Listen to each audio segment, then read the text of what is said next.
Okay. Okay, so yung iba siguro sa inyo dito nagtataka, ba't ba may pa-live ngayon? Ano ba yung meron? Ba't may raffle? Sige, ganito kasi yon. So, to give you context, ayun na nga. So, hello future RFPs ulit, and hello din sa mga RFPs na nanonood ngayon. Wow, very, very, tawag dito, very appreciated po talaga yung pagpunta niyo po dito. Kahit kayo yung mga lisensyado na, naiiyak naman ako niyan. Charis.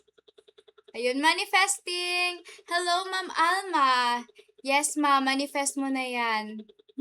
Na mapili at saka maging lisensyado talaga this year. Mag-top this year. Kayong lahat ha, ayun yung i-manifest nyo, mag-top. Manalaban na ta. Dason, kaisda. Dason, manalabata. Ayun, hello! Hello, Jorel! Ayun, thank you so much sa pag-encourage sa mga friends mo. Ayan, hello. Manifesting, yes! Manifest talaga. Tsaka, syempre, hindi lang puro manifest, guys, ha? Hindi pwedeng puro manifest lang. Dapat manifest, tsaka mag-review din. No? Hindi pwedeng manifest lang, tapos bahala na si Batman. Ba't nawala yung mga comments? Ito pala. Okay. So, asa na ba ako? Siyempre, andito. Ayun, good evening. So, sige. So, to give you context pala, sa mga nagtataka, ba't may pa-live ngayon? Tsaka, bakit may pa-raffle? Ayun. So, last time kasi, okay, so, sa mga nakakita nito, ay, ano ba yan? Ay, sorry. Ayun. So, last time po kasi, nag-post ako nito. Sabi ko, baka malate reply si ate kasi nanonood ako ng finals ng M7. O, sino yung mga naglalaro ng ML dito? Ayun, familiar kayo sa Familiar kayo sa M-Series na World Championship? Ayun, so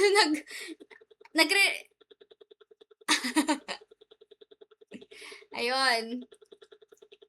So, eto, for context din kasi sa mga bago dito sa page or sa mga ngayon lang nakapanood ng live or whatever.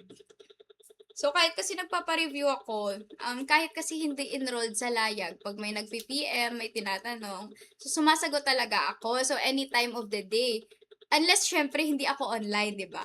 So, pero yun nga yung sinasabi ko palagi. Pag, for example, may questions kayo, may concerns kayo, so, nyo lang ako, i-message nyo lang ako. Pag hindi ko man ma-replyan, ibig sabihin nun, hindi lang ako available at the moment.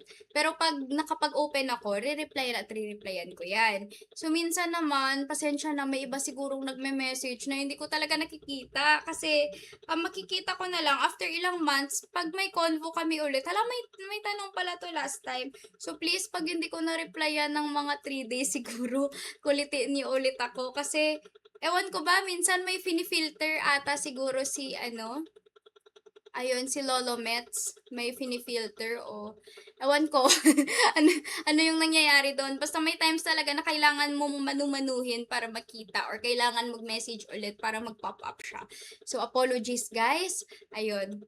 So, nag-post ako that time na sabi ko, online ako ngayon, pero baka hindi ako makapag-reply, baka mali reply ako kasi busy ang ate. Saan busy? Sa panonood ng ML tournament! Naku! Tapos, ayun, kasi sobrang gustong-gusto ko manalo yung Pilipinas. Kaya nag-comment ako, sabi ko, kapag ka na 4-0 ang alter ego, magdadagdag ako ng 4 scholar sa review center. Ayun. O, diba? Sarap ng ko, no? Challenge yung sarili. Kaya nandito tayo ngayon. Dahil, ayun nga. Congratulations, Aurora!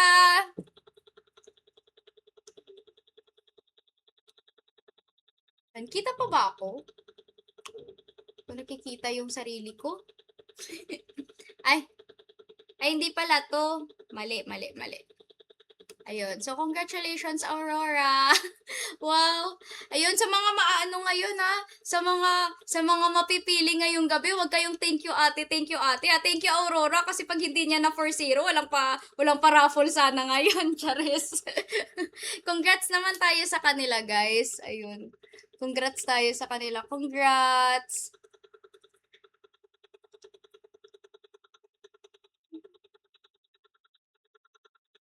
Wala ata ako. Ay,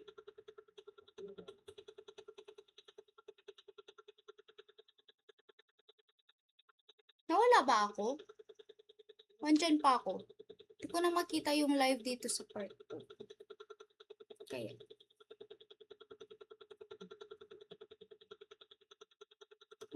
na-end live ba? Hindi naman. Hello, good evening. Ayan. So, congrats naman natin sila, guys. Tsaka thank you kayo sa kanila kasi pinar-zero nila daw para may 4 na scholars ngayong gabi. O, 4 kasi 4-0, sabi ko. Ayun, so, ayun nga, tumupad tayo sa usapan.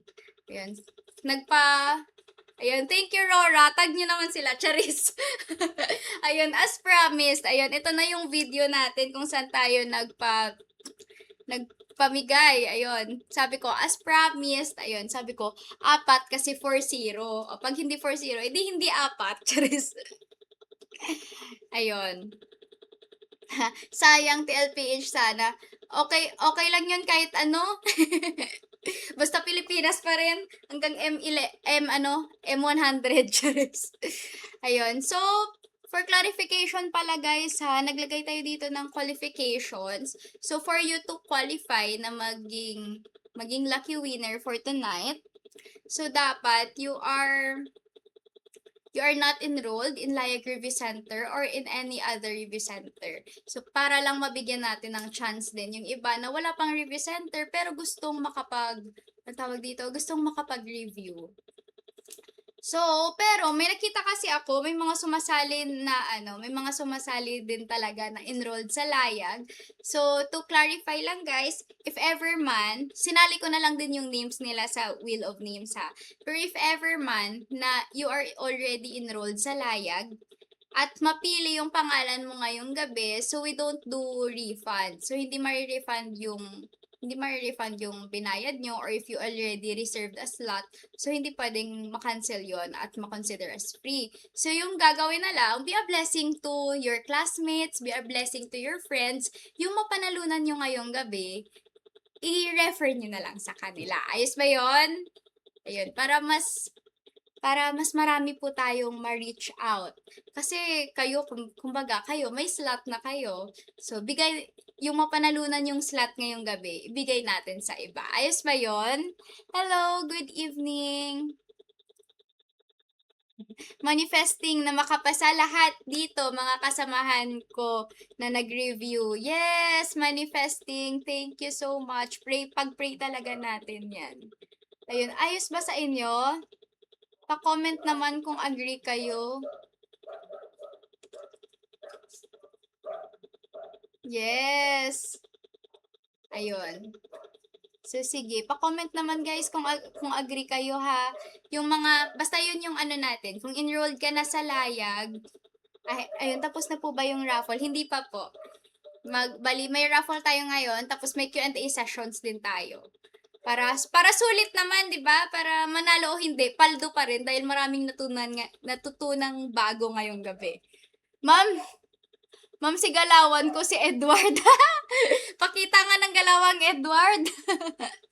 Ano po yung mechanics for joining the raffle? Ayun po, so last time, ito po yung video na kung saan po tayo nagbigay ng mechanics sa raffle natin. So lahat po ng mga naka-comment doon within the deadline na sumunod po sa ating instructions ay kasama po sa raffle natin. Pero malay nyo naman, yung mga hindi nakasali sa raffle, may pa-surprise tayo para sa lahat ngayong gabi.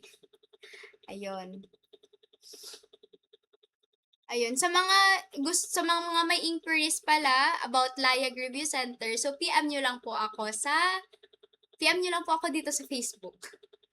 Ayun. Hi!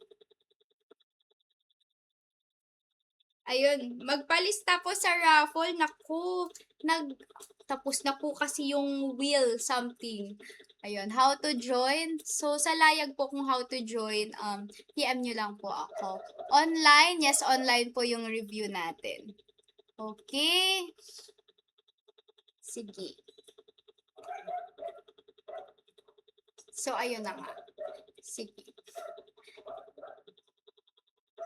Basta ayun ha, sa mga naka-enroll na sa layag na mapipili ngayong gabi, ibigay nyo yung slots nyo sa kaklase or friend nyo na gusto nyong makasama sa pagre-review this year. Ayun, sige. Because, okay, ba't natin ginagawa to? Because this 2026, our goal is para, syempre, mag-top at makapasa. Yun, lagi ko din tong sinasabi ha, yung goal nyo palagi is to top the board. Huwag kayong mag-goal ng 75. Oo. Please lang talaga, wag kayong mag-goal ng 75. Bakit? Dahil sa board exam po kasi, wala pong round up. So kung ano po yung rating nyo, yun po talaga yung rating nyo. So for example, yung goal mo 75, tas pumalya ka konti, edi nag 74.99 ka. Pero wala namang 74.99 sa fisheries kasi divided by 4 lahat yun eh. Pero kunyari lang, 74.75. Ibig sabihin nun, one correct answer na lang yung kulang, papasa ka na. O, di ba ang sakit nun? Nako. Oo, ang sakit-sakit talaga nun pagka ganun. Pero pag yung goal natin mag-top, o di ba? Yung goal mo mag-top. Ano ba yung mga rating ng mga nagta-top, mga nasa 90 plus o di kaya nitong year yung top 10 ata 88.5 ba? 88.75. O pag yun yung goal mo, o at least kapag ka nadating mo yung goal mo na yon o na-reach mo talaga yung goal mo na yon, edi masaya, di ba? Kasi nag-top ka. Pero in case man na pumalya ka konti, o di pasado ka pa din. O, ganun yung mindset. O, kaya goal natin na mag-top. Wag yung 75 lang. Wag tayong makontento na 75 lang. Sige. O kunyari, 'di ba? O, pumalya ka man konti, di pasado ka pa din. Oh. Hello, good evening. Ang daming bumabalik na mga daming bumabalik na mga RFPs. Hello.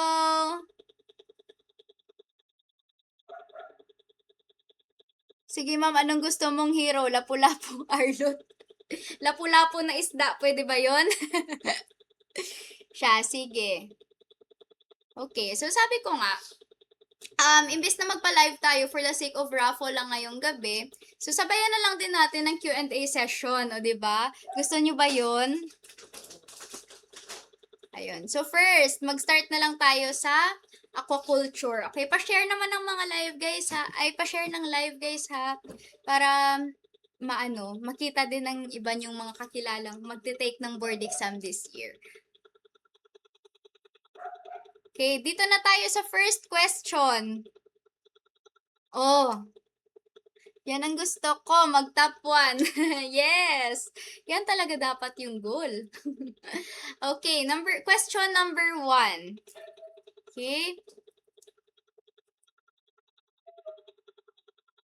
Okay, so question number 1, guys. A salinity of 0 to 0.5 PPT. Ano yung PPT? PowerPoint? Indicates ano daw? Is it brackish water, alkaline, fresh water, or acid water? Okay, sige. A salinity of 0 to 0.5 PPT. Ano yung PPT? Sige, pa-comment nga muna ano yung PPT. PowerPoint? Ano ba yung PPT na tinatawag?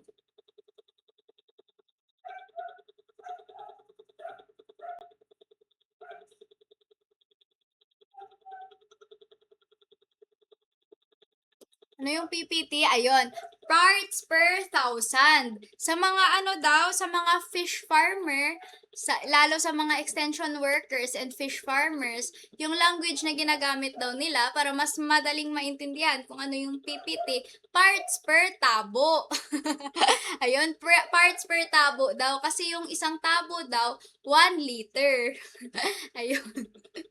Kasi yung PPT is also equivalent to MGL. Correct ba? Ayun, or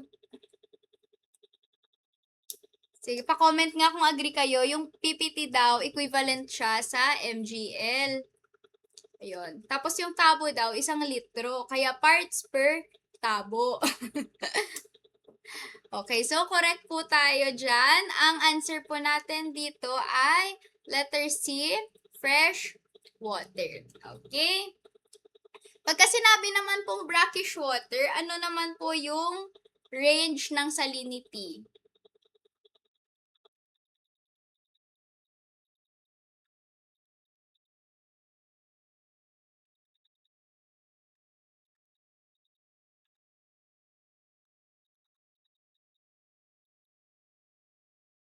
Sige, pa-comment nga po. Ano naman po kapag sinabi po nating brackish water, ano naman po yung salinity niya?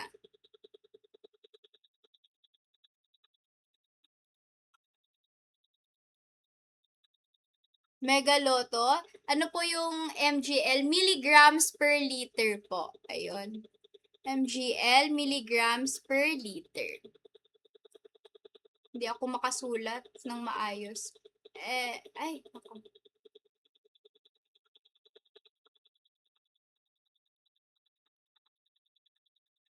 Okay, so correct. Parts per thousand. Ayun, MGL po is milligrams per liter. PPT po is parts per thousand. So, ano lang po sila? Equivalent lang po sila. So, yung 0.5 PPT, 0.5 MGL din po siya.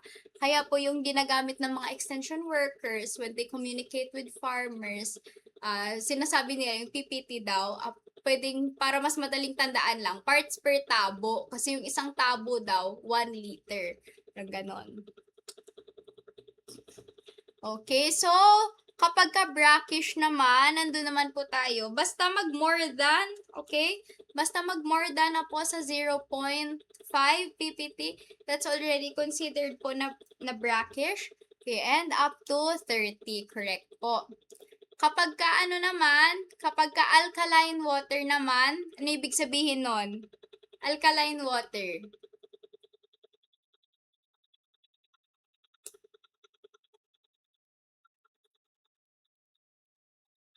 Okay, so yung alkaline tsaka yung acid water naman po, wala naman po silang kinalaman sa salinity. Saan naman sila may kinalaman? Okay, so yung alkaline tsaka yung acid, may kinalaman naman po sila sa tinatawag nating pH.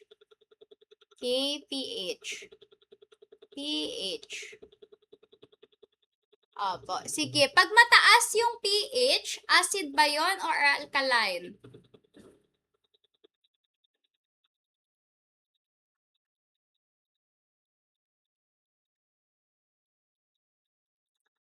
Sige. Pag mataas po ba? Okay, ayun. So, tama po, yung alkaline tsaka yung acid is whether whether acid or basic yung tubig, tama po. So, nalalaman po siya sa pH levels naman po. So, kapag ka mababa ang pH, yun po ay okay, pag mababa ang pH, yun po ay acid. Pag mataas naman yung pH, yun po ay alkaline. Okay, sige. Ano yung neutral natin? May nag-comment na dito kanina, 7. Okay, so 7 po yung neutral natin. Okay? Sige. Mag-delete na ako ng mga queries ha. Okay. So, ulitin po natin yung 0.0 to 0.5 fresh water, More than 0.5 hanggang 30 ay brackish. So, more than that, marine water or seawater na po yun. Yung brackish water, kadalasan ito po yung mixture ng fresh water and marine water. So, yung alkaline and acid naman, refers naman siya sa pH. So, pag mababa ang pH, acid. Pag mataas yung pH, alkaline. Yung neutral po natin ay 7. Okay? Sige. Next question. Sige, ano daw yung cause bakit mababa yung pH sa ating mga pond? Okay, bakit daw mababa yung pH sa ating mga pond? Letter A ba, overdose sa lime? Letter B, too much ang calcium carbonate? Letter C, nagdecompose yung organic matter? Or letter D, alkaline yung lupa? Sige. Ano sa tingin nyo? Bakit low pH sa ponds? Bakit kaya low pH sa ponds? Low pH. Sige, bakit low pH sa ponds? Dahil ba mataas yung lime overdose? Wow, overdose sa lime? Too much ba yung calcium carbonate? Nagdecompose ba yung organic matter? O yung soil natin ay alkaline? Okay? So, ulitin lang natin guys ha. Kapag ka sinabi nga po nating low pH, ibig sabihin, acid po ba ito or base? Okay, so kapag ka po sinabi nating low pH, ito po ay acid. Acid. Okay? Sige. At ano nga po yung ating solusyon po kapag ka-acidic? Paano natin man-neutralize yung acid? Ano yung ating nilalagay?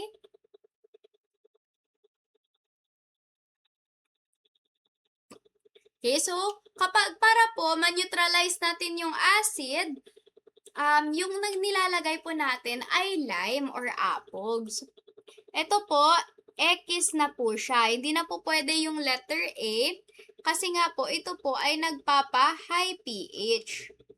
Okay? High pH. Okay. So, mali na po si letter A. X na po si lime overdose ha. Kasi si lime overdose, hindi naman po nagpapa-low pH, kundi nagpapataas po ng pH or nag-neutralize ng acid. Punta naman tayo sa letter B, applying too much calcium carbonate. So, ano po ba yung calcium carbonate? Kaya ano po ba yung calcium carbonate? Correct po. Ang calcium carbonate po ay lime pa rin naman. So, X din po si letter B. Okay, syempre, X din po si letter D kasi nga, yung low pH means acid. So, kapag ka-alkaline yung soil, ibig sabihin, hindi siya low pH, high pH siya. So, the correct answer po dito through our elimination is letter C, the decomposing of organic matter. Itong mga organic matter po na to ay nag-fertilize po sa soil and usually po, ang fertilizers po natin ay acidic. Okay? Sige, clear po ba tayo dito? So, ulitin lang po natin ha. Pag sinabi po nating low pH, it means acidic. Pag high pH naman po, alkaline. To neutralize the acid, we apply lime. And another term din po for lime is calcium carbonate. Okay? So, organic matter is a cause of acid po sa ponds kapag ka nade-decompose po yung organic matter. Okay, so clear po ba tayo dito? Magdi-delete na po tayo ng ating mga queries.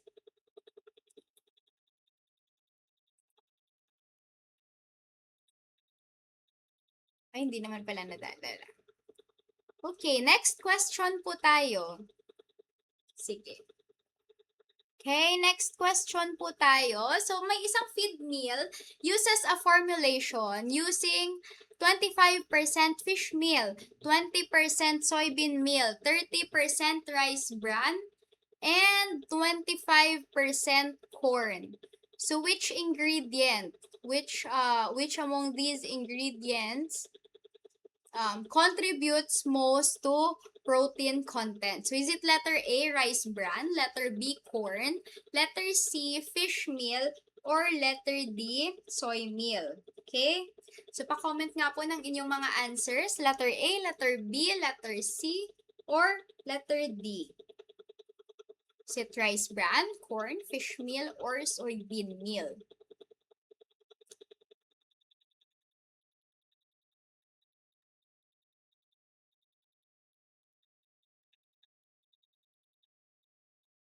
Okay?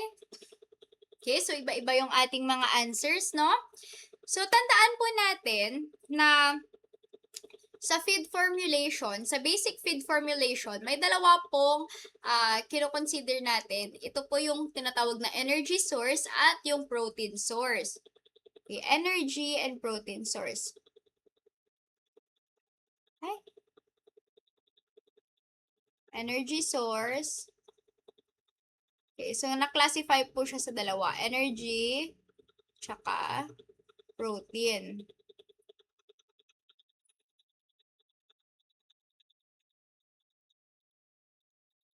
Okay.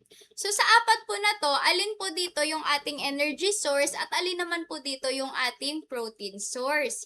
So, sa dito po na part, yung ating energy source po, ayun po yung mga may matataas na carbohydrates. So, in this case, it is rice bran and corn. On the other hand naman, yung dalawa naman pong protein source natin ay si fish meal at si soybean meal. So, ngayon, dahil ito lang yung naman yung dalawa na protein source, tingnan natin, sino sa kanilang dalawa yung mas mataas? Si fish meal ba o si soybean meal? Okay, so correct. Si fish meal yung mas mataas na percent dito. So, yung tamang sagot dito ay letter C, fish meal. Okay? So, proceed tayo sa next question. Ito. Sige. So, for commercial harvest in the Philippines, bangus or milk fish is typically sold in markets in which life stage? Fry, fingerling, juvenile, or adult?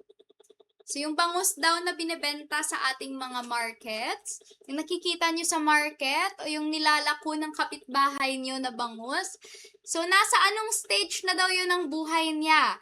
Nasa fry, nasa fingerling, nasa juvenile, or nasa adult stage?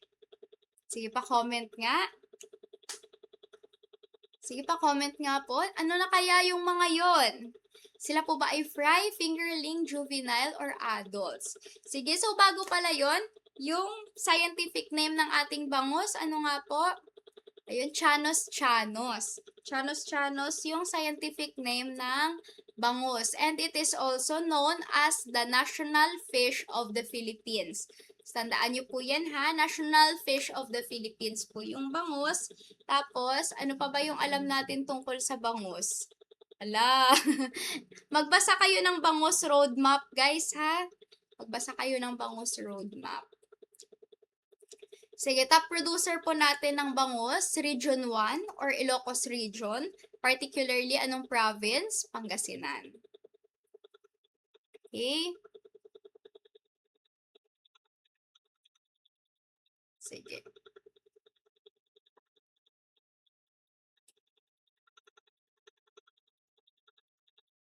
Okay, so isa-isahin natin. So yung tinatanong dito, yung life stage, okay? Life stage ng bangus na binibenta sa market. Sige. So pag sinabi nating life stage, usually ang isang isda, meron siyang stage na fry, fingerling, juvenile, adult, tsaka senescent. Okay? Meron pang iba, like may mga larval stage, ganun. Pero usually, ito sila yung usually na ginagamit. So, fry, fingerling, juvenile, adult, tsaka senescent. So, pagka sinasabi po nating fry, ito po usually yung, di ba pagka, yung isda, yung pagka pisa niya po talaga sa itlog, yun po usually yung tinatawag po natin na fry. And then, tinatawag naman po natin siya na fingerlings pag, pag parang fingers na siya. Measurable na siya by inches, ganon. So, usually, yun yung fingerlings. Yung pwede tayong makabili ng, 1 inch, 2 inches, 3 inches. So, yun na po yung tinatawag natin na fingerling. So, bigger than the fry. Pag tinatawag naman po nating juvenile, yung juvenile naman po na tinatawag ay kamukha na po siya ng adult, but it is not yet an adult. Gets nyo ba? So, parang kung sa life stage pa ng tao, parang yung juvenile yung mga teenager. Ayun. Parang, ando na lahat ng features na makukuha mo in your adulthood, but you're not yet an adult. Kasi, bawal ka pa mag-vote. Ayun, di ba? Bawal ka pa uminom. Oh, bawal. Pwede. Marami pang adult things na hindi pa allowed sa'yo or hindi mo pa pwedeng gawin, but you already look like your adult form. Yun. Sige. And then, sa isda naman, lastly, ay yung adult usually means sexually mature. Okay? Or ready to reproduce. Ganun. Nasa age na siya na pwedeng mag-reproduce. Tapos, yung senescent naman is yung old age. Kumbaga, nag-retire na yung isda. Senior citizen na yung isda. Okay? Sige. So, gano'ng kalaki yung fry ng bangus? Siyempre, fry, maliit na maliit talaga. Parang mga ganito lang. Fingerlings. O, diba? Fingerlings, mga nasa ganto. Minsan hanggang ganto. Nabibenta pa rin yan as fingerlings. Okay? Yung adults naman na bangus, gaano ba kalaki? Sige, gaano ba kalaki yung adults na bangus? Bawal pa daw ang uyab-uyab. Ayun daw yung juvenile, sabi ni Sir Gabornes. Bawal pa yung uyab-uyab. Ayun, yung adult bangus natin is also called sabalo. Okay? So, usually, yung sabalo, gaano ba kalalaki? So, super laki, no? Tsaka, for everyone's reference lang pala, bawal po maghuli ng sabalo. Okay? Bawal po silang i-market, bawal po silang hulihin, at bawal po silang i-market. So, here po, yung answer po natin is letter C. Ayun, juvenile. So, medyo confusing palagi yung question na to. Una kong na-introduce to sa mga kalayag dati. Usually, yung nag-answer talaga nila adult. Kasi nga yung iniisip natin, binebenta. So, dapat pag binebenta, di ba, yung adult na. Yun. Kasi nga, di ba bawal nga yung fine mesh net para hindi mahuli yung mga juvenile? Tapos ibebenta mo yung juvenile na bangus? Pero sa case po kasi ng bangus, iba naman po kasi yung kumbaga iba naman yung life stage nila. Tandaan natin ha, yung market size nakabase sa laki ng isda. Pero yung life stage hindi nakabase sa size. Yung life stage nakabase sa kanilang age. Okay? So, yun. Hindi po pwede yung adult na bangus sa markets unless gusto nyo po syempre may patawag sa court, mga ganong klase. Okay? Sige. So, yung fry and fingerlings naman, clear naman siya na out of the picture na tong mga to. Sige. So, clear tayo dito guys ha. Yung binibenta na bangus sa markets ay yung mga juvenile, hindi adults. Although, usually, yung ibang mga isda, adults yung binibenta. Gets? Okay. Sige. Ayun, tama po yon Sir Albert. 3 to 5 years. Sexually matured based on literature. Okay. Sige. Ay, totoo ba? Nako, hindi ko yan alam. Basta napa-question ko na yan last year. Wala pa yung exam. Charis. Okay. Last question tayo for aquaculture. To, kay Bangus pa rin. A hatchery manager observed that milkfish broodstock spawned less frequently during the months of November to February. Which factor most likely influenced this change in reproductive activity? So, availability ba sa natural food? Pond fertilization rate? Ayun. Temperature fluctuation or stocking density?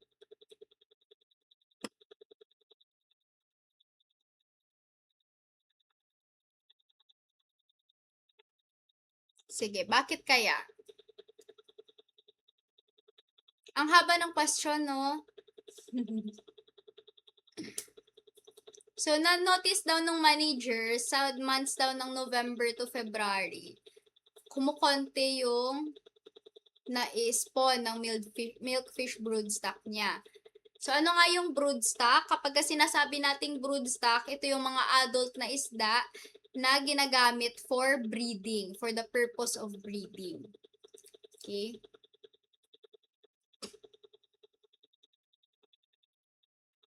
Sige.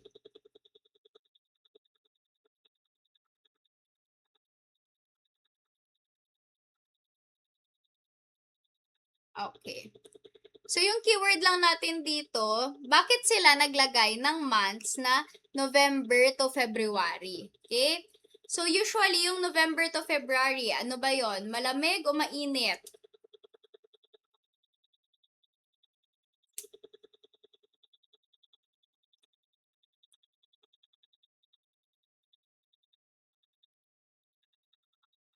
Ayun, sige.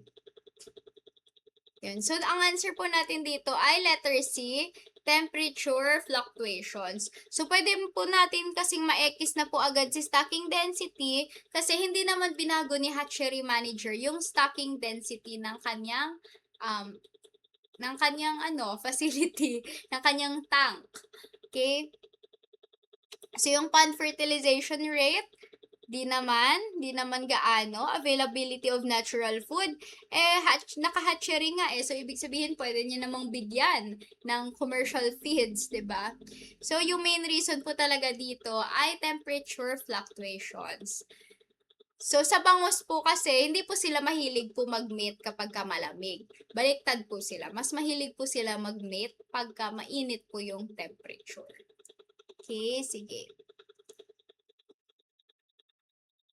And, sige, pahinga muna tayo. Pahinga muna tayo sa, pahinga muna tayo guys sa Q&A. Punta na tayo sa first winner ng ating raffle. Okay. Okay, habang naglo-loading yung names, ayun, pasuyo naman po, pa-share naman po ng ating live para po makita ng ating mga friends na mag-take po ng exam this year. Okay.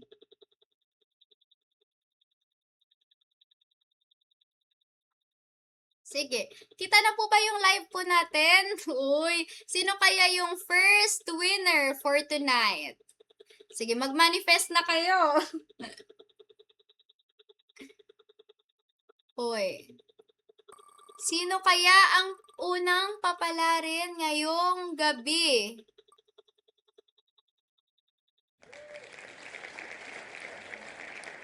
Okay, congratulations, Ma'am Joanne La Chica Pancho. Ma'am Joanne La Chica Pancho, nandito ka ba? Ma'am, good evening. Isa po akong fishery student. Pa-shoutout po, Sir Chariel. Ayun. Ma'am Joanne La Chica Pancho. Sige. Wait. Okay. Remove na natin si Ma'am Joanne dito. Okay, si Ma'am Joanne yung ating first winner. Dito ba si Ma'am Joanne? Ma'am, pa-comment naman, Ma'am Joanne. Baka may nakakakilala kay Ma'am Joanne. Itag nyo naman siya. Yun, sige. So, yun na po yung first winner natin. Balik na muna tayo sa ating Q&A. Okay, so next subject. Capture fisheries. Wow. Oh, naka per subject. Okay? Ito, isa sa basic questions. The Fisheries Code of the Philippines is, ano nga po yung ating Fisheries Code? Is it 8550, 9147, 7160, or 10654? Okay? Ano po yung ating Fisheries Code? 8550. Hello, ayun, nag-comment si Ma'am Joanne. Congrats, Ma'am Joanne!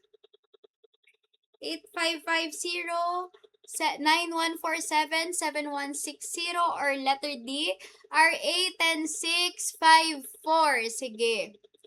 So, fisheries code is RA 8550 po. Ilista nyo po talaga yan, ha? Naku talaga, pagka fishery student ka, tapos tinanong ka ano yung fisheries code. Tapos, hindi mo alam. Nako talaga, kaltukan kita, Charis. Sige, how about RA 9147 naman? Ano naman po ito?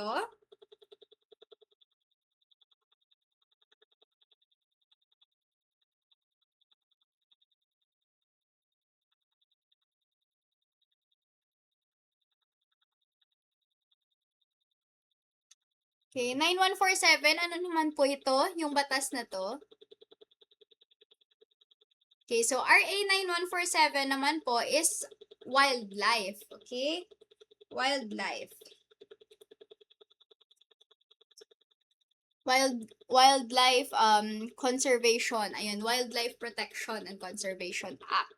Hello sa mga Akyanon po dyan. Okay? So, RA 7160 naman, ito naman po yung ating local government code. So, kung bakit may power yung municipalities over the municipal water? So, dahil po sa RA 7160. Okay? The local government code of the Philippines. Ano naman po si RA 10654? So, kadalasan po kasi marami pong nako-confuse. Kasi nga sinasabi, Fisheries Code of the Philippines is 8550 as amended by 10654. So, si 10654 po, inamend niya lang si 8550. Pag sinabi po nating amend, hindi po pinalitan yung buong, kung ano man yung nakasulat sa 8550, hindi po buo yung pinalitan. So, may mga sections lang po na inamend, or pagka sinabing amend, pwede pong dinagdagan or pwede pong may pinalitan lang na parts. So, in particular po, si 10654, dun po siya naka-focus po sa IUUF natin. Okay? Ano nga po yung meaning ng IUUF? So, it's illegal, unreported, and unregulated fishing. Nagpataw po siya ng higher penalties. Okay? Sige. So, ulit, 8550 Fisheries Code, 9147 Wildlife, 7160 LGU Code, tsaka 10654 po, Fisheries Code Amendment, focusing on IUUF. Hello, shout out po sa mga watching from Tawi-Tawi. Okay, so yung raffle po, para po kasi maka-join sa raffle, so nag-end na po kasi yung pagsusulat po ng ating mga entries sa video po last time. Okay, so pero don't worry po, may mga pa-surprise po tayo sa mga nandito ngayon sa live na hindi naka-join sa raffle natin. Okay, sige. Okay, next, ano tayo? Next question. Passive gear is best exemplified by ano? Persign, troll, gill net, or pole and line.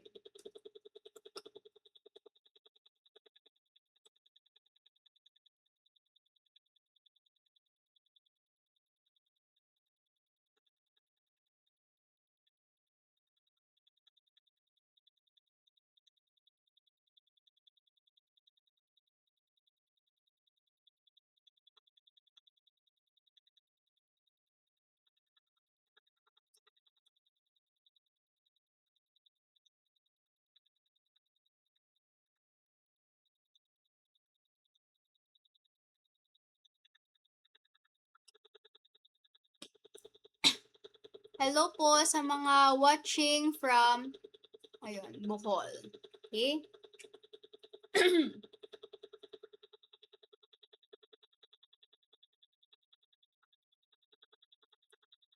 So, sige. So, sa gears po natin, may dalawang main po tayo na category po ng gears. Ito po si passive gear tsaka si active gear. Si passive gear po, isda yung lumalapit sa gear. Okay? So, si ano naman, si active gear naman, gear ang lumalapit sa isda. Okay? So, si letter A, per sign. Si per sign, nagre-require po ba ng human action para po makahuli ng isda? Okay, so si per sign po, paano po siya ino-operate? Si per sign.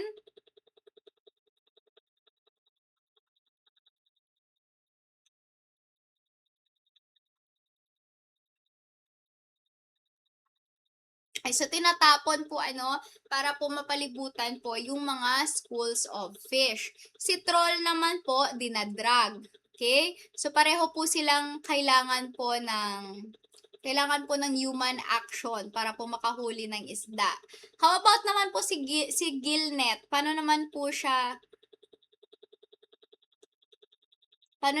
ino-operate? So, si gillnet po, usually is nakahang po and then nag-aantay po ng isda na masiod po yung gills nila dun sa net. Ayun. Hello. Ayun, di nakasama sa name, pero okay lang, at least nakakapag-answer. Hello po sa mga taga Bicol. Ayan. Sige. Si Paul and Lai naman, okay, si Paul and Lai naman, pwede po kasi siyang, passive kung iwanan mo lang doon. Pwede naman. Pero usually po, considered as an active gear pa rin po siya dahil kailangan po siya ng human intervention or ng labor po para makahuli po tayo ng isda. Okay? So, letter A, B, and D are considered as active gear. So, ang best, kasi may word po tayo dito, best exemplified. So, best exemplified by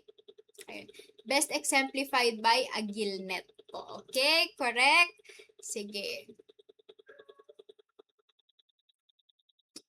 Okay, next question. Scientific name of milkfish in Norway. Napag-usapan na natin to kanina. Scientific name po ng milkfish ay Chanos chanos. Okay? So, lagi lang po nating tatandaan ang mga scientific names po. Saan man pong lupalop ng mundo, pare-pareho lang po yan. Hindi po nagbabago ang mga scientific name. So, nyo pang papansinin yung mga Chanos noruwayensis na yan. So, hindi po yan totoo ha. Gawa-gawa lang po yan ng mga yokai.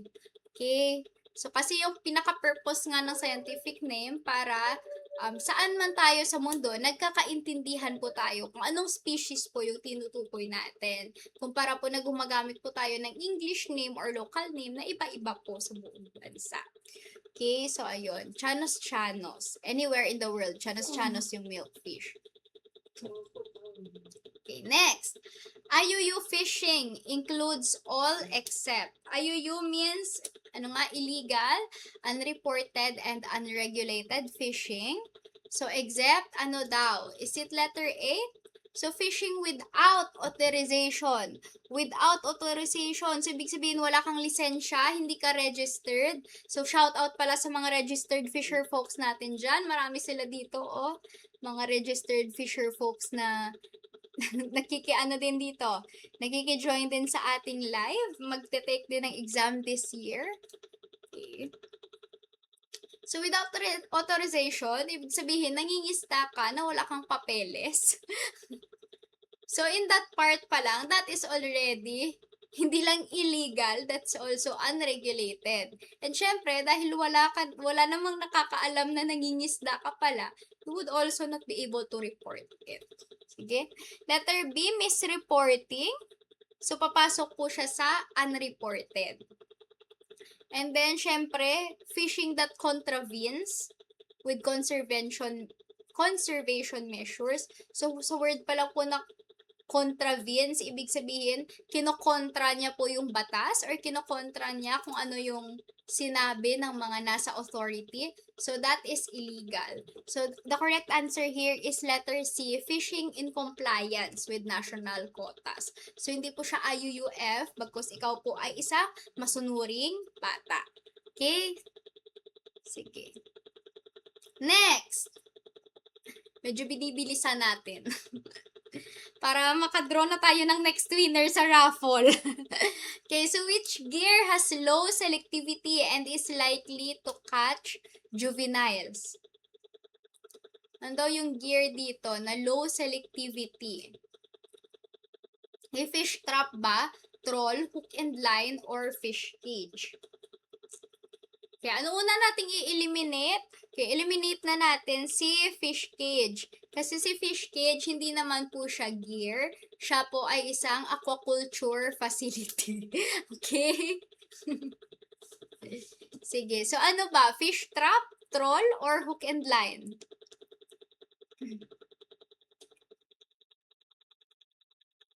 Ano sa tingin niyo? Okay, so out na rin natin si hook and line.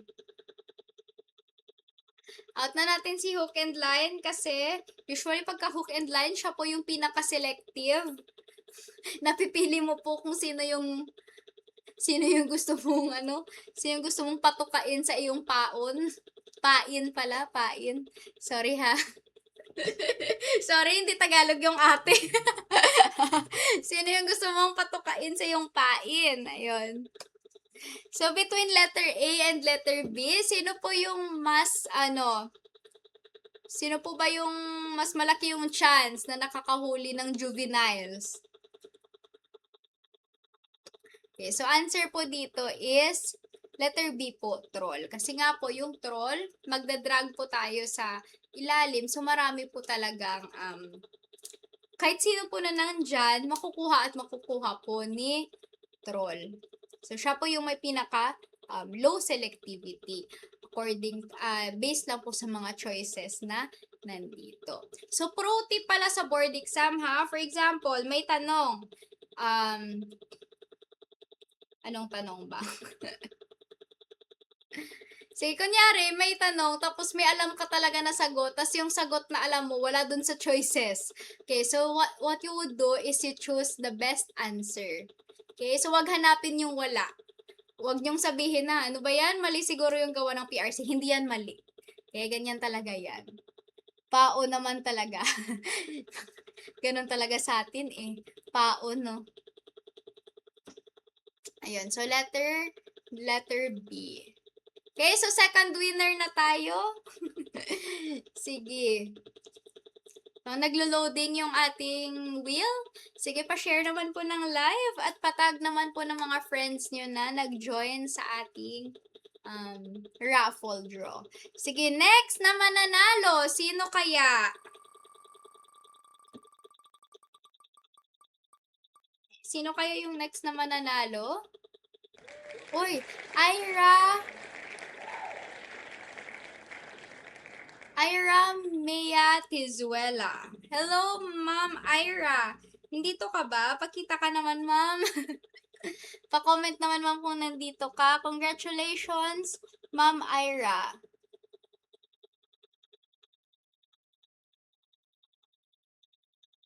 And congratulations po, Ma'am Ira. Dito ba si Ma'am Ira? Tag niyo naman po si Ma'am Ira. Baka hindi siya na-notify na nag-live po tayo ngayong gabi. Yun. Congrats, Ma'am Ira.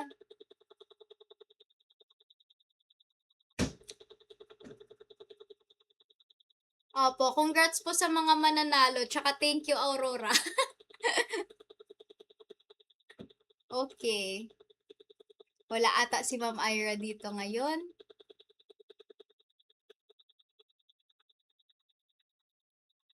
Sige. Wait a minute, kaping mainit, guys. Nawala yung presentation ko. Ayun, may nagtag na kay Ma'am Ira. Absent si Ma'am Ira.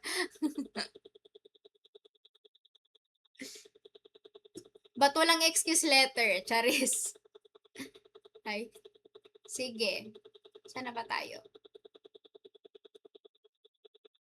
Okay, first winner. Si Ma'am Joanne yan. Tapos ito si Ma'am Ira. Okay, aquatic resources tayo, guys. Wow! Hello sa mga nanonood dyan from Camarines Norte and from US. Saan pa yun kanina? And sa mga taga Romblon at ayun, from Armoro Golf. Hello! Sige. Next question na tayo. Which water parameter is best monitored using a Siki disk? So, ano daw yung namomonitor ng Siki disk? Salinity, conductivity, temperature, or transparency? Sige, nakakita na ba kayo ng Siki disk? Kaway-kaway nga sa mga nakakita na ng Siki disk. Hello from Negros Occidental. Hello, kababayan. Okay, so tanong natin, kapag ka salinity, ano yung ginagamit? Ano yung ginagamit na pang-measure ng salinity? So, to measure salinity, yung ginagamit po natin, refractometer. Okay? Refract. Hindi ako makasulat. Refract. Sige, search nyo na lang. Search nyo na lang kasi hindi makasulat, no? Biglang search nyo na lang. Okay? Maliban sa refractometer, ngayon, pwede na rin tayong gumamit ng mga electric probe. O, diba? Bongga na kasi ngayon. Wala na yung pag ganon-ganon. Oh. Pwede na yung pag ganyan-ganyan na lang. Electric probe na ngayon. Tas digital. Oh, bongga na ngayon. Sige. Letter B, conductivity. Ano naman ginagamit natin sa conductivity? Okay, so usually yung probe pa din. Tapos, for temperature naman, ano ginagamit to measure temperature?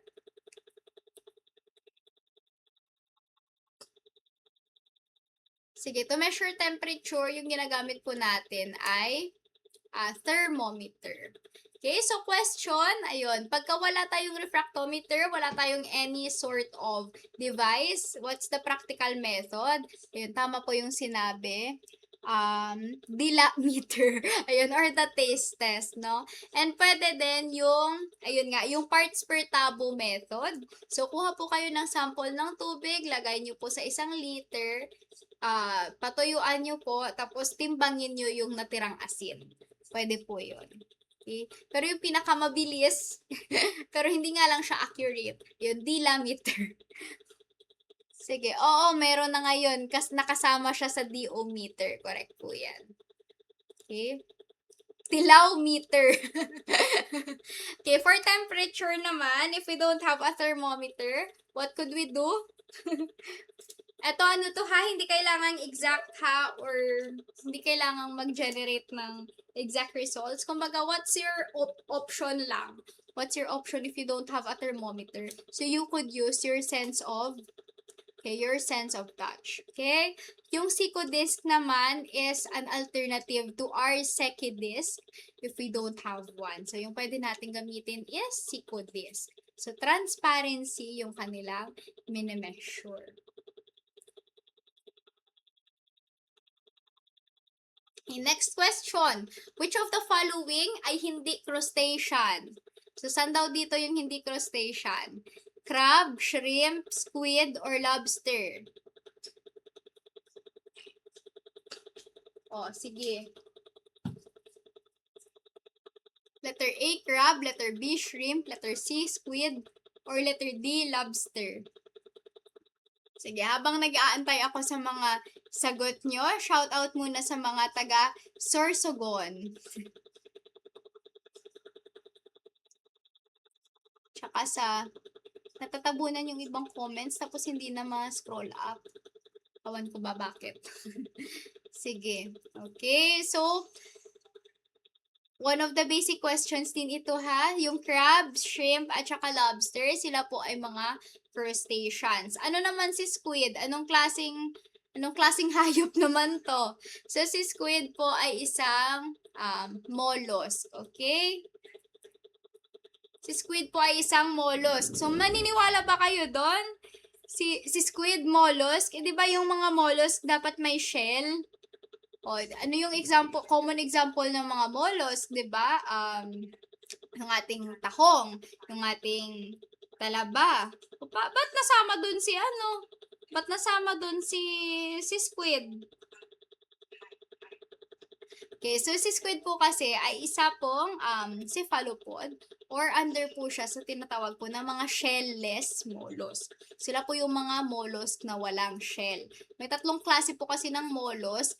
Yung, tawag dito, um, univalves, bivalves, tapos yung mga shellless mollusks.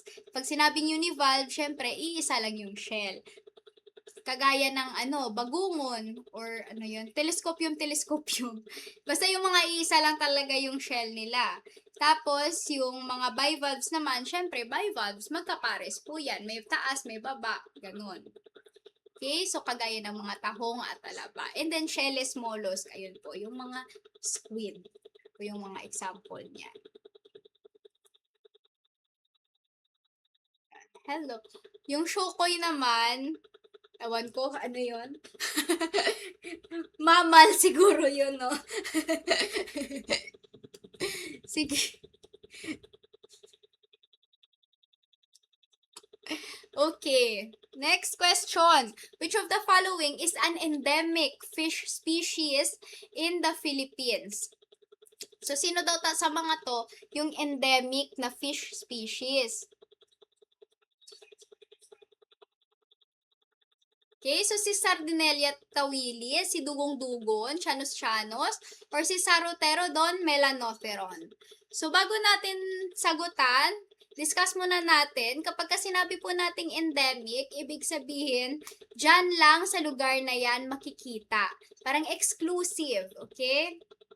Meron din tayong tinatawag na indigenous or native. Pag sinabi naman nating indigenous or native, yun naman po yung mga isda na native po dyan or naturally occurring. Pero hindi po sila necessarily endemic. So, pwede pong native dito sa Pilipinas, native din sa Taiwan, native din sa Indonesia, and so on. Pagka sinabi naman po nating exotic, sila naman po itong mga introduced species. So, exotic or introduced. Galing sa ibang bansa, dinala dito. Pag sinabi namang invasive, usually, they are also exotic species na pagdating dito, mabilis dumami, mahirap patayin, walang natural predator. Sila na yung nang-agaw ng lugar. Okay? Parang mga colonizer. Sige, so ano ba si letter A? Okay, si letter A, Sardinella tawilis is R. tawilis or the only freshwater sardine in the world na makikita sa Taal. Okay? Letter B naman, dugong-dugon. Ano si dugong-dugon? Okay, siya po yung dugong. Ayun. Ayun, yun po siguro na kasi 'di ba yung di ba si dugong din naman yung pangalan ng Shokoy sa mutya. Hindi po yun, ayun. Pero si dugong po ay isang mammal. So, yung tanong ko dito, fish po ha. Fish species. Kaya X na po si dugong. Sige. Si Chanus naman, our national fish or our milkfish. It is native here in the Philippines, but it is also native to other Southeast Asian countries such as Indonesia. Sige, then si Saroterodon melanotheron naman, ito po yung ating tilapyang gloria or arroyo or mulmol, muroy-muroy, o kung ano pa yung tawag sa iba, but this is the black chin tilapia. So, this is not native to the Philippines, invasive species po siya. So, ang answer po natin dito ay letter A, Sardinella tawilis. Saan nga po makikita to? Sa Taal. Okay? The only freshwater sardines in the world. Ay, ito pala. Pro tip din pala ha. Sa board exam minsan, May mga ganito, endemic fish species. Oh, tandaan nyo ha, baka may i-answer kayo na endemic din, pero hindi pala siya fish. Okay? Sige, so pag sinabi po nating invasive, gaya po ng nabanggit po natin kanina, usually these are exotic or introduced species po, na yung qualifications niya is number 1, mabilis po siya dumami. Number 2, mahirap po siya patayin. And number 3, wala po siyang natural predator. Okay? So, yung effect po kasi, dahil po mabilis siya dumami and hardy din siya, tapos wala pa siyang natural predator, edi wala pong kakain sa kanya. Nagiging invasive siya dahil yung native species, syempre, may natural predator sila kasi taga dyan naman talaga sila. So, naaagaw yung lugar ng native species ng mga invasive. Next question. So, ano daw usually yung result of invasive species?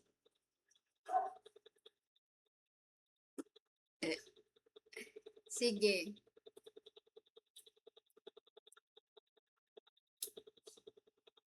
Ayun. Hindi ko nakikita yung ibang comments ata. Ay, shout out po kay Sir Kervin Slow. Hello, Sir Kervin. Teacher ko po ng college. Isa sa pinaka-pogi na teacher ng college.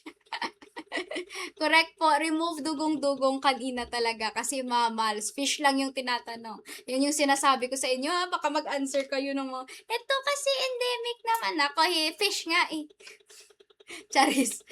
Sige. Nakakabanggit lang po natin kapag ka dumarami na nga po yung mga invasive species, ayun, naaagawan po ng lugar yung mga native species natin. So, our answer here is letter B. Decline in native species. Hindi pwedeng oxygen enrichment kasi nakikiagaw sila sa oxygen. Okay? Sige. Next question. Sige, bakit daw banned i-harvest yung green mussels during red tide? Yung green mussels natin, ano nga po yung scientific name? Perna viridis. Okay? Perna viridis is a univalve or bivalve. Okay, bivalve po si Perna viridis.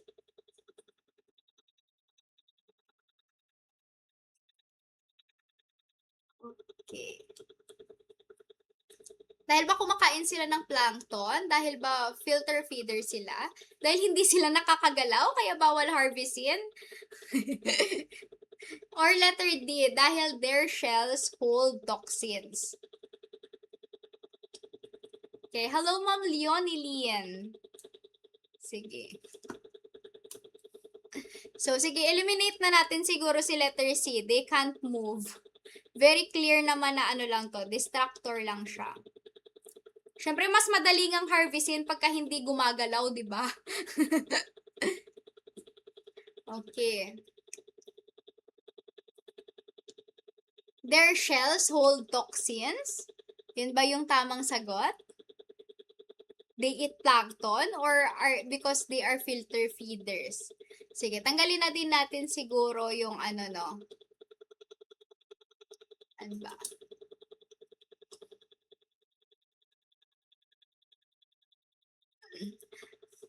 Tanggalin na natin yung letter D na their shells hold toxins. Kasi natatanggal lang naman yung shell ng green mussels. Kinakain nyo ba yung shell ng green mussels? Talaga? Sino kumakain dito ng shell ng green mussels? Shout out po kay Johnson. Hello.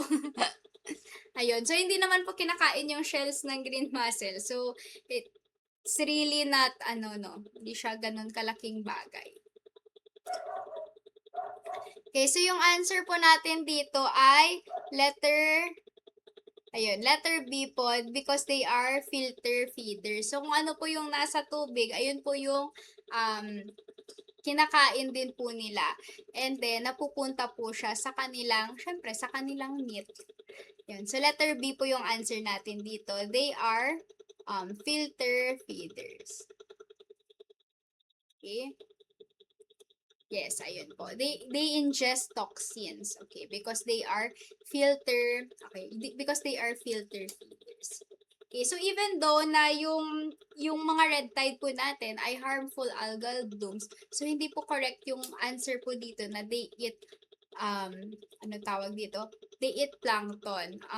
Technically, mali lang po kasi talaga siyang term to refer sa feeding habit po ng green mussels na kumakain sila ng plankton.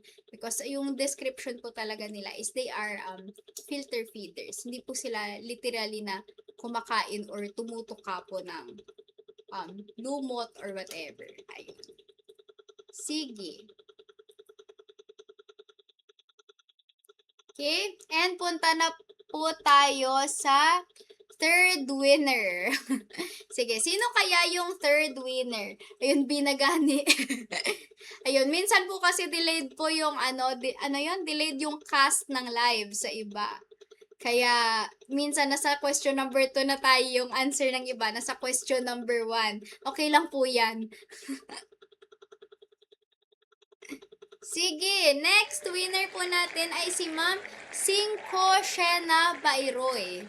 Ma'am Cinco Shena Bairoy. Dito ka ba?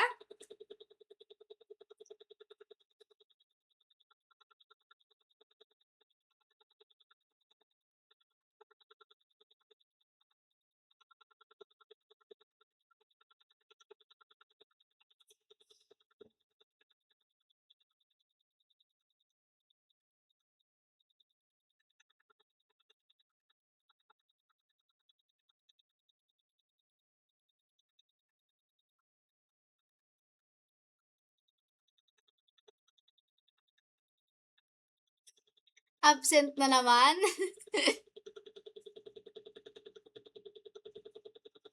Wait. Okay, so congrats po Ma'am Cinco Shena Bairoy. Sige. Screenshot ko lang po para hindi ko po baka po kasi tawag dito.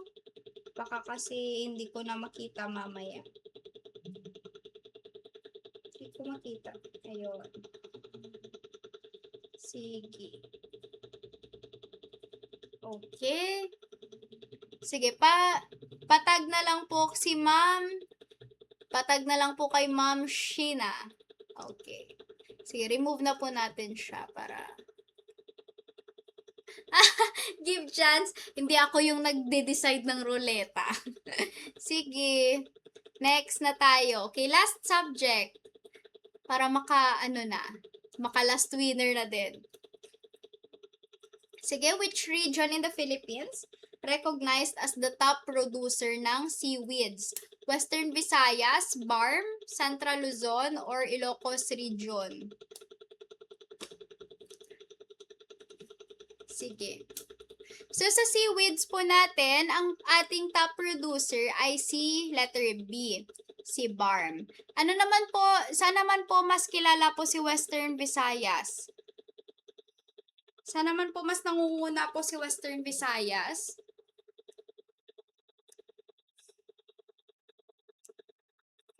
So, si Western Visayas naman po, nangunguna po talaga siya as per latest na fisheries profile, nangunguna po siya in mussel production. Okay? Pumapangatlo or pumapangalawa ba siya sa oyster and sa bangus? Yan. Pero yung number 1, siya po yung top sa mussel production. Letter C naman po, si Central Luzon, nangunguna po siya sa nangunguna po siya sa tilapia, and at the same time po, nangunguna din po siya sa oyster production, particularly yung Bulacan po. Okay? And letter D naman po, si Ilocos Region, yung sikat naman po siya sa bangus, particularly anong province? Ayun, yung Pangasinan. Okay? Sige. Next question.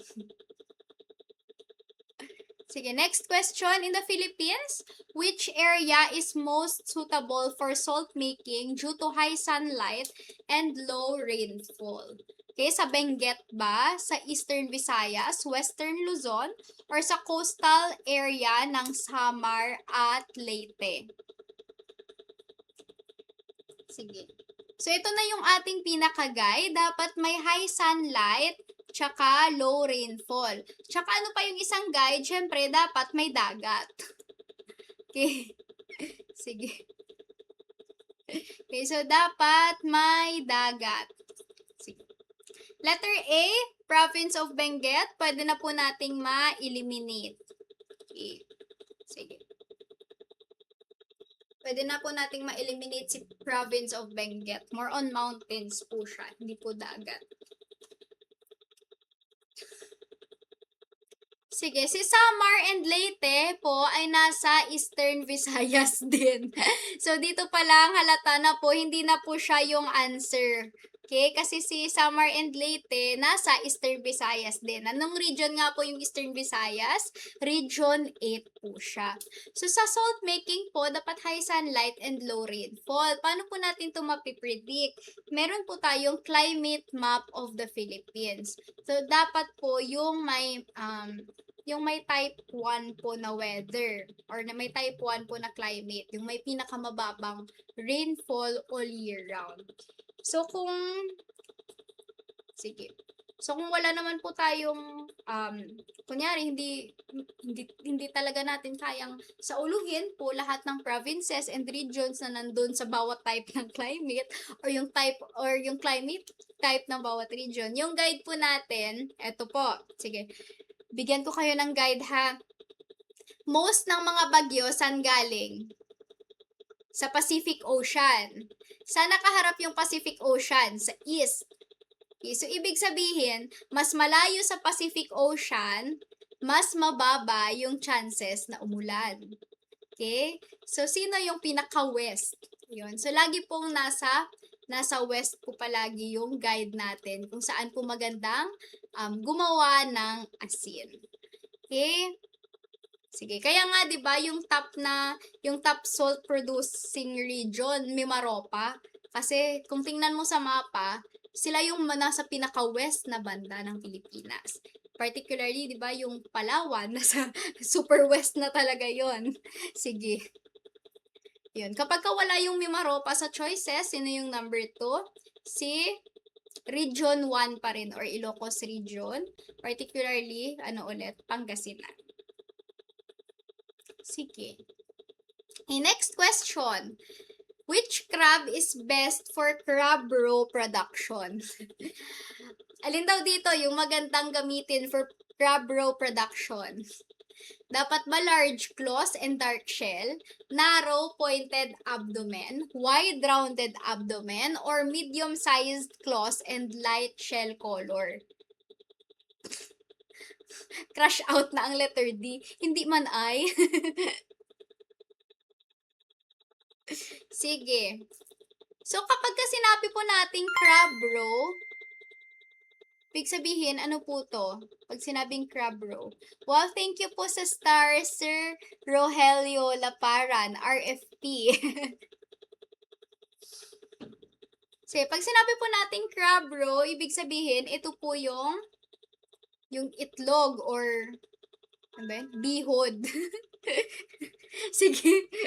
Ano ba yun sa Tagalog? Ayun, basta roe, alam nyo na po yun. Yung eggs na pwedeng ma-fertilize. Okay, so yun. Sige. So, ano dapat yung piliin natin sa pagpili ng crab na gagamitin for crab roe? So, syempre, dapat po, dahil roe nga yung hanap natin, dapat po babae. At pangalawa, dapat po matured. Okay? At magbigay na lang ako ng pangatlong criteria, dapat po yung uri ng crab pwede siyang i-culture. Kasi po, pag hindi po pwedeng i-culture, kunyari galing sa wild, bawal po hulihin yung mga babaeng buntis.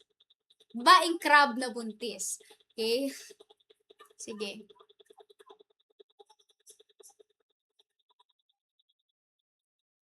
So, ano ba yung palatandaan na babae yung crab?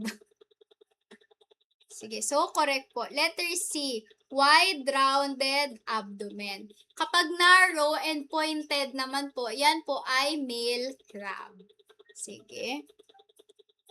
Ulit yung qualifications para magamit natin for crab reproduction. Syempre, una, dapat babae. Pangalawa, dapat matured. And then, pangatlo, dapat nakukulture. Kasi pagka hindi po nakukulture, bawal hulihin. Okay? Unless gusto mo makulong, pwede naman po. Sige. Ayun. Next question. Clams are considered one of the richest dietary sources of a certain vitamin, which is vital in making DNA, creating red blood cells, and maintaining healthy nerve and blood cells. What vitamin is this?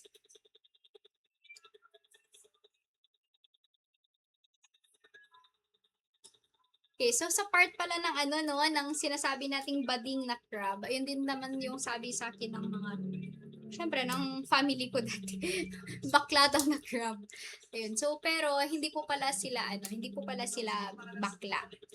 It's actually, hindi pa po matured. Ayun. Hindi pa po matured yung crab na yun. Kaya, ganyan yung kanyang itsura. Pa-rounded na may point sa dulo. Okay? So, ano daw yung tinatanong? So, ano yung source daw ay clam. Tapos, yung vitamin daw na to, vital in making DNA, creating red blood cells, and maintaining healthy nerve and blood cells. So, what vitamin is this? So, letter A, retinol. Ano ba si retinol? Ano po ba si retinol? Another name for retinol is vitamin A. O, kaya ako nilagay na letter A. Para hindi na kayo mag-isip, ano ba yung retinol? Vitamin A po yan. Kaya nga po, naka-letter A po siya. Okay? Letter B naman po, cobalamin is vitamin. Ayun. Vitamin B pa rin.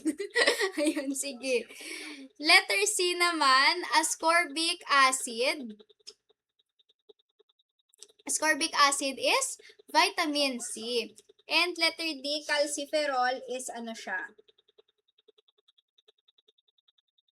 Okay, so letter D na calciferol is okay, vitamin D din po siya. Sige. Si retinol ay para sa ano? Okay, para po siya sa eyesight. Okay? Si cobalamin naman, ano purpose ni cobalamin?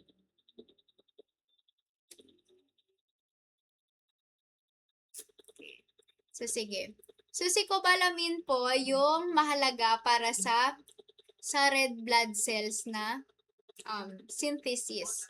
Okay? Si letter C naman, ascorbic acid, para saan siya? Kapag ka tinatrangkaso, iinom ng vitamin C. Uy, pero hindi dapat ganun ha. Dapat consistent po yun, yung pagba-vitamin C. Or for example, hindi ka man nagba-vitamin C, yung pagkain ng mga pagkain na rich in vitamin C. Nagpapatibay ng ating immune system. So, hindi po wag niyo akong gayahin na kung kailan ako may trangkaso, saka ako mag-vitamin C. Tapos pagka gumaling na, titigil na din. Sige, and letter D, calciferol is a general term naman po siya for vitamin D. Saan nga po natin nakukuha yung vitamin D?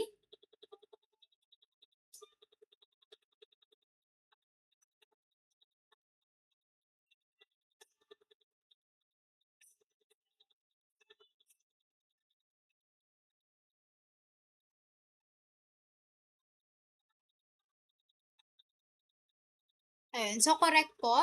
Nakakatulong po yung vitamin D para mapaganda po yung calcium absorption ng ating katawan. Kaya nga po, malaki po yung tulong kapag may vitamin, pagka maganda po yung vitamin D nyo, maganda, ano ba yun? Baba po siya ng chances of having bone diseases. And nakukuha po natin siya, the best source of it, nakukuha po natin siya sa sunlight. Okay? Si letter A naman, saan natin siya nakukuha? Okay, so usually si letter A, nakukuha natin siya sa mga orange or yellow na mga gulay. Like carrots, okay, mga kalabasa, ganon.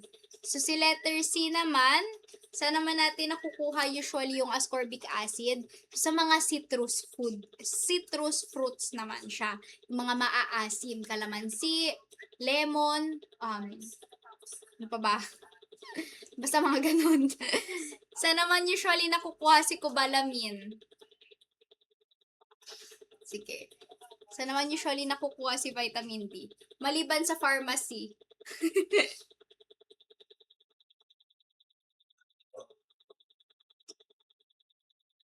Okay, so usually naman po, nakukuha natin si vitamin D. Ang best source po niya ay nandito po sa question. Clams. Okay? Sige, nakuha po ba? Okay, yung best source po ng vitamin D ay clams po. Ayun. Sige, pero meron din po siya sa mga fish, sa meat, sa dairy, and others pa. Okay. Now, letter. Next question. Which factor most affects fish price formation at wholesale markets? So, sa wholesale markets, usually, these are our fish landing centers. Tinatawag natin na konsignasyon, komisyonan, whatever. Sige. So usually, sa mga ganitong places, wholesale yung pagbebenta ng isda. By banyera, by box, etc. Hindi pwede yung 1 kilo, 1 kilo lang. So ano daw yung pinaka nag-aapekto sa price ng isda dito? Is it the type of packaging, the method of cooking na ika-crush out natin kasi hindi naman puluto yung binebenta po sa konsignasyon? Letter C, the supply and demand balance. Or the letter D, the presence of flood control projects. No, letter D siguro, no? Kasi, alam nyo naman, pagka maraming flood control projects, edi hindi syempre babahain yung konsignasyon. Edi magpapatong sila ng entrance fee. Ganun ba yon? Okay, so usually kapag pinag-uusapan po yung price, it's always the supply and demand balance. The higher the supply, bumababa po yung price. The higher the demand naman, tumataas yung price. Kung saan po nagmi-meet yung supply, tsaka yung demand, andun po yung presyo. Gets? So, hindi po flood control yung nagpapataas ng presyo, ha? Pero pwede din. Sige. I think last question for tonight. Okay, last question for tonight. Ito. Alam to ng mga kalayag last year. A shrimp breeding factory uses cornstarch and spices and adds lard oil for flavor. When audited for halal certification, will this pass? Makakapasa ba yung shrimp breading na gumagamit ng cornstarch, spices, tsaka lard? Makakabasa ba sa halal? Halal o haram? Okay, so is it letter A? Kung na-label naman at nakapagbayad ng permit, so papasa. Letter B, yes, kasi pinainit yung lard. Letter D, hindi, kasi bawal ang pork derivatives. Or letter D, yes, kasi halal naman yung shrimp. Okay, so ano po ba yung lard? Pagka sinabi po nating lard, ito po ay derived po from pork fat. And automatic po kapag po may pork derivatives, automatic po X na po yan sa halal standard. So the answer here is letter C, no, because pork derivatives are prohibited. Okay? Correct po, Sir Nicole. Haram po siya. Okay. So hindi po siya papasa for halal certification.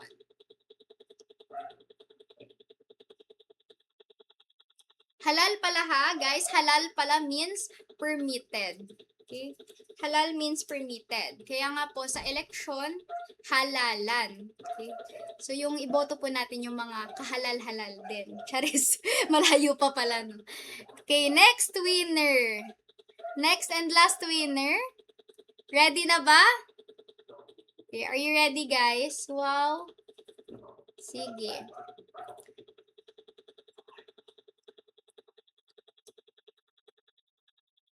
Sige. For the last winner.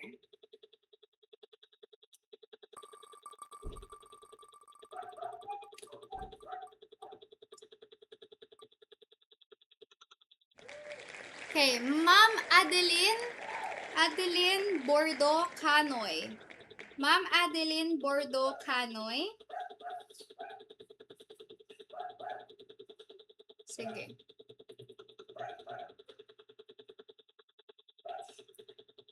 Okay, andito ka pa ma'am sa live? Labas ka naman, Charis. Ma'am Adeline, hello Ma'am Adeline.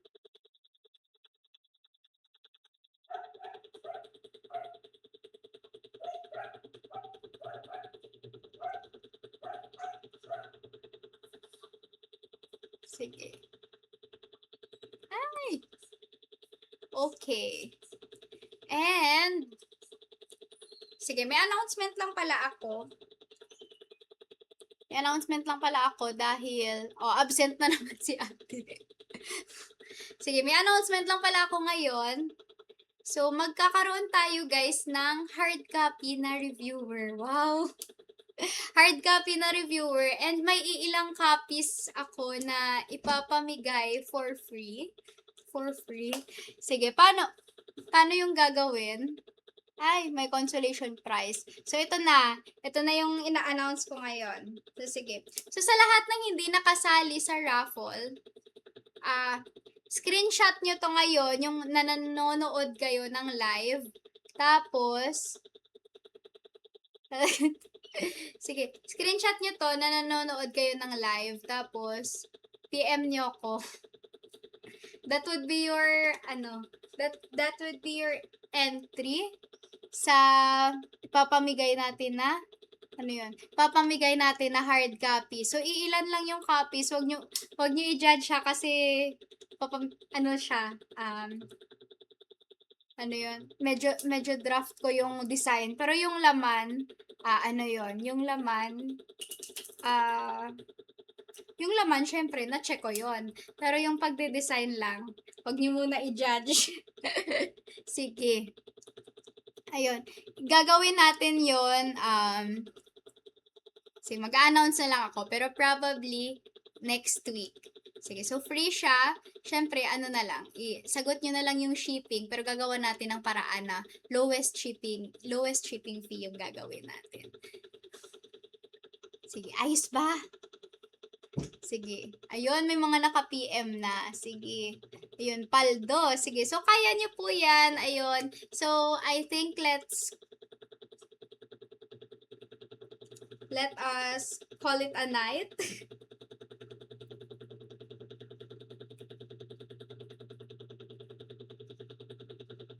Wait lang. Yes, pwede pa rin. Pwede pa rin po.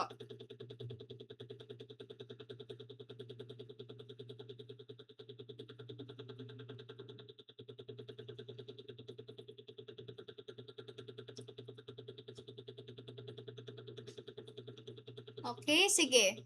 So, let's call it a night, guys. Good night, and kain na tayo.